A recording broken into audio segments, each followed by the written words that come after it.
आखिर एक super power को एक पूरा देश खरीदने की जरूरत ही क्यों पड़ गई? इसका जवाब ना तीन बड़े हिस्सों में छिपा हुआ है। एक एक करके समझते हैं। जियोपॉलिटिक्स, इकोनॉमी और हाँ, एक ऐतिहासिक विरासत बनाने की चाह। तो सबसे पहली और सबसे जरूरी वजह है नेशनल सिक्योरिटी। आप ये समझिए कि आर्कटिक अब वो शांत बर्फीला इलाका नहीं रहा जो हम तस्वीरों में देखते हैं। नहीं, अब वो एक जियोपॉलिटिकल चेस बोर्ड बन चुका है और इस शतरंज की बिसात पर ग्रीनलैंड वो एक बहुत ही जरूरी मोहरा है। अमेरिका की ये जो पूरी स्ट्रैटेजी है ना, वो 3 पिलर्स पर टिकी है। पहला है द आर्कटिक रेस, यानी आर्कटिक की दौड़ में सबसे आगे निकलना। दूसरा, एडवांस मिसाइल डिफेंस, अपने मिसाइल डिफेंस को एकदम फौलादी बना लेना। और तीसरा, द GIU के गैप चोक पॉइंट, एक बहुत ही अहम समुद्री रास्ते पर अपना पूरा कंट्रोल जमाना।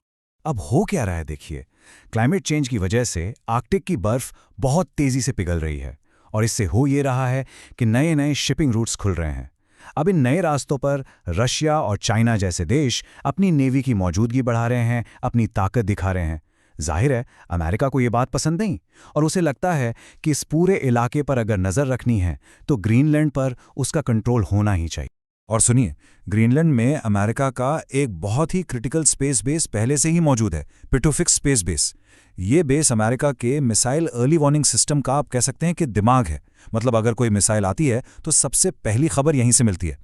अब सोचिए, अगर ग्रीनलैंड अमेरिका का अपना हो जाए तो उसे डेनमार्क से पूछे बिना बिना किसी बातचीत के इस बेस को जितना चाहे उतना एक्सपैंड करने की आज़ादी मिल जाएगी। अब आते हैं JIU के गैप पर। ये GIU का मतलब है ग्रीनलैंड, आइसलैंड और यूके। इनके बीच का ये जो समुद्री रास्ता है ना, ये एक चोक पॉइंट है। मतलब एक ऐसी तंग गली जहां से गुजरना मजबूरी हो। रशियन नेवी को आर्कटिक से अटलांटिक महासागर में आने के लिए यहीं से निकलना पड़ता है और नाटो इसी रास्ते पर बैठकर उन पर नजर रखता है।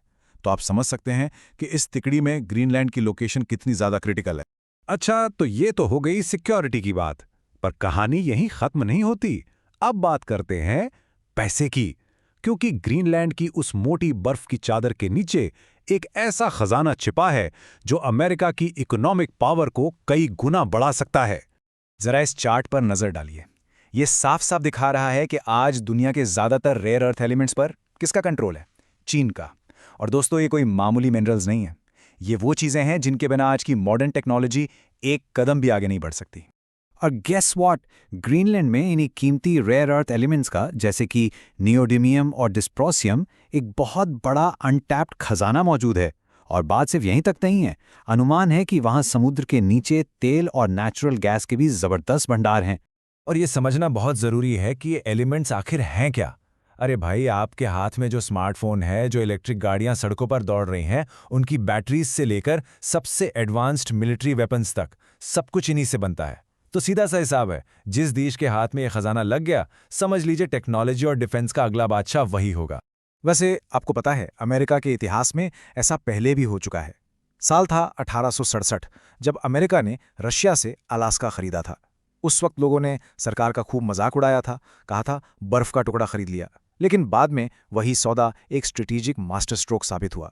तो आज ग्रीनलैंड को खरीदने की ये जो कोशिश है ना, इसे भी कुछ लोग उसी नज़र से देख रहे हैं। एक और ऐतिहासिक मौका। और अब आते हैं तीसरी और आखिरी वजह पर, एक ऐतिहासिक विरासत बनाने की चाह। देखिए, इतिहास में अपना नाम दर्ज कराना हर बड़े लीडर का सपना होता है, और अपने देश की सीमाओं को बढ़ाना, इससे बड़ी उपलब्धि और क्या हो सकती है। सोचिए, अगर अमेरिका ग्रीनलैंड को खरीद लेता है तो वो एरिया के हिसाब से दुनिया का दूसरा सबसे बड़ा देश बन जाएगा। सिर्फ इतना ही नहीं, इससे अमेरिका की सदियों पुरानी मॉनरो डॉक्ट्रिन को भी एक नई जान मिलेगी। ये वही पॉलिसी है जो कहती है कि वेस्टर्न हेमिस्फेयर में किसी बाहरी ताकत का नहीं, सिर्फ और सिर्फ अमेरिकी दबदबा चलेगा। तो ये सब सुनने में तो बड़ा सीधा साधा लगता है, एक जबरदस्त प्लान। लेकिन इस कहानी में एक बहुत बड़ा पेच है। अमेरिका की इस काविश का जोरदार विरोध हो रहा है, और जानते हैं ये विरोध कहां से आ रहा है? उन्हीं लोगों की तरफ से जो इस पूरी डील के सेंटर में हैं। डेनमार्क की प्राइम मिनिस्टर मिट फ्रेडरिक्सन ने 2 टूक शब्दों में कह दिया, and I quote, Greenland is not for sale, the idea is absurd. मतलब ग्रीनलैंड बिकाऊ नहीं है, ये ख्याल ही बकवास है।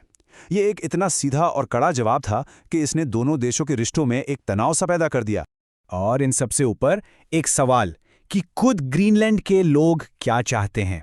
ये चार्ट देखिए, ये दिखाता है कि करीब 85% लोग इस डील के सख्त खिलाफ हैं। भाई उनकी अपनी एक पहचान है, अपना कल्चर है, अपनी आज़ादी है। वो इसे भला क्यों खोना चाहेंगे? मामला इतना ज्यादा सीरियस हो गया है कि डेनमार्क ने यहां तक चेतावनी दे डाली कि अगर अमेरिका ने जबरदस्ती करने की कोई भी कोशिश की तो इससे नेटो की नींव हिल सकती है। जी हां, वही नेटो अलायंस जो पूरे वेस्टर्न वर्ल्ड की सिक्योरिटी की गारंटी माना जाता है। तो आखिर में ये कहानी हमें एक बहुत बड़े सवाल के साथ छोड़ जाती है।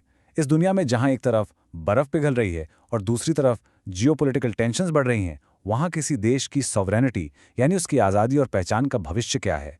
क्या जमीन और उसके संसाधन बस एक रियल एस्टेट डील बनकर रह जाएंगे? इस पर सोचिएगा जरूर।